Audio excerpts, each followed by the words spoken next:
ဖခင်ဖြစ်သူ Ronaldo ရဲ့ခြေရာကိုကောင်းကောင်းကြီးနေနိုင်မယ်ဆိုတာတက်တည်ပြနေတဲ့ Ronaldo Jr.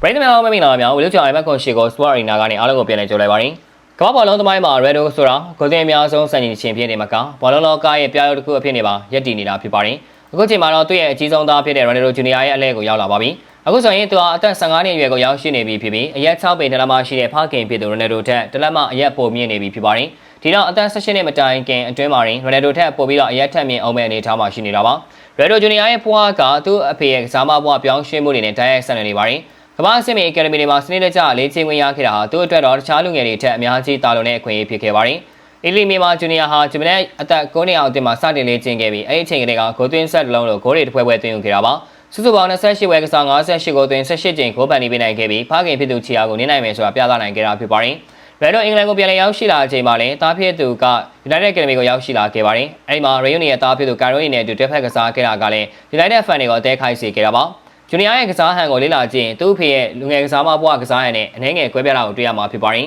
။ Ronaldo လူငယ်ဘွားတုန်းကတကူတော်ထိုးဖောက်မှုတွေနဲ့အမြန်နှုန်းကိုပို့ပြီးတော့အားပြုခဲ့ပါတယ်။ဒါပေမဲ့ Ronaldo Junior ကတော့ပိုပြီးတည်ငြိမ်ပြီးအသင်းလိုက်ကစားပုံကိုပို့ပြီးတော့ဦးစားပေးတာတွေ့ရပါတယ်။ဒါဒီဘက်ခင်ရဲ့တောင်းဆိုမှုကြောင့်ဖြစ်ပြီး Junior ဟာနေရာလွတ်တွေချပွေပေးနိုင်တယ်လို့ဘောလုံးရရင်ရတယ်လို့ခြေထောက်ထဲမှာကြာထားနိုင်တဲ့အစွမ်းလေးရှိပါတယ်။ပြန်မဲ့ဖျားပေးရခံရရင်တော့မှတီတီရင်နဲ့ကစားနေတာပါ။အမေရိကန်မှာမွေးပေမဲ့ Junior ဟာပေါ်တူဂီလေဝေးစင်လူငယ်အသင်းအတွက်ကစားပေးဖို့ရွေးချယ်ခဲ့တာဖြစ်ပါတယ်။စိတ်ဝင်စားစရာအချက်ကသူဟာအသက်15နှစ်အရွယ်မှာသူ့အဖေတော်မရရှိခဲ့တဲ့လူငယ်နိုင်ငံကစူပလာတွေကိုရောက်ထားနိုင်ခဲ့ပြီဖြစ်ပါတယ်။ Ronaldo လူငယ်ဘွားမှာပထမဆုံးနိုင်ငံကစူပလာတစ်လုံးကိုရရှိခဲ့ဘူးတာပါ။ဒါပေမဲ့ Ronaldo Jr. ကတော့လက်ရှိမှာလူငယ်စူပလာ3လုံးထိရယူထားနိုင်ခဲ့ပြီဖြစ်ပါတယ်။လက်ရှိမှာ Junior ဟာ Real Madrid ကယ်လီမှာကစားနိုင်မှုအတွက်တွားရောက်ခြေစွမ်းအစမ်းသက်ခံနေပါတယ်။ဒါ Real Madrid မြို့မှာဒဏ်ရာသွားကုသခံနေတော့နေကျင်ကန်စင်းရင်နဲ့ခြေစွမ်းအကဲဖြတ်ခံတာမျိုးလည်းဖြစ်ပါတယ်။ Junior နဲ့ပတ်သက်ပြီးလူတွေအသိမှတ်ပြုတာကတော့သူဟာ Ronaldo လိုပုံကွန်မျိုးရဲ့သားဖြစ်နေတာတော့ယဉ်ကျေးပြီးကိုယ့်ကိုနှိမ့်ချတတ်တာကြောင့်ဖြစ်ပါတယ်။ဘာသာမတရားအောင်မြင်မှုအတွက်ခြေစွမ်းထက်ပိုပြီးတော့အရေးကြီးတာကစိတ်ဓာတ်ပါ။ Ronaldo ဟာသူ့ရဲ့သားကိုဘယ်လိုပြုစုပြောထောင်နေတယ်လဲဆိုတာတကယ်ကိုစံပြဖြစ်စရာပါ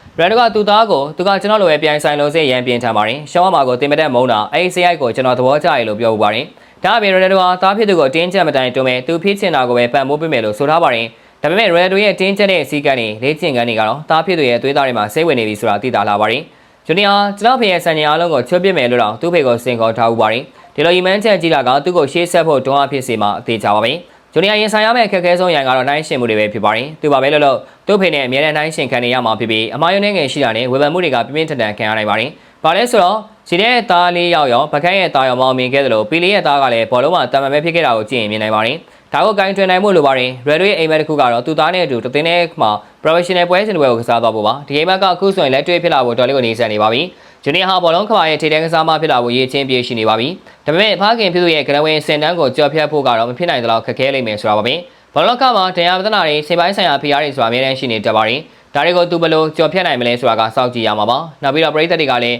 သူ့ကိုနောက်ထပ် Ronaldo လိုမြင်မဲ့အစားပထမဆုံးသော Ronaldo Jr. လိုမြင်ပိုကောင်းပါလိမ့်မယ်။ဒါမှလည်းသူလည်းဖိအားကင်းမှာဖြစ်တယ်လို့ထိပ်တန်းအဆင့်ကိုရောက်လာမှာဖြစ်ပါတယ်။ဘာကြောင့်လဲဆိုတော့ Ronaldo လိုဖြစ်ဖို့ဆိုတာ Ronaldo ကိုအသက်ပြန်ငယ်ပေးလိုက်ရင်တော့နောက်တစ်ခါထပ်လုပ်ပြဖို့မလွယ်လို့ပဲဖြစ်ပါတယ်။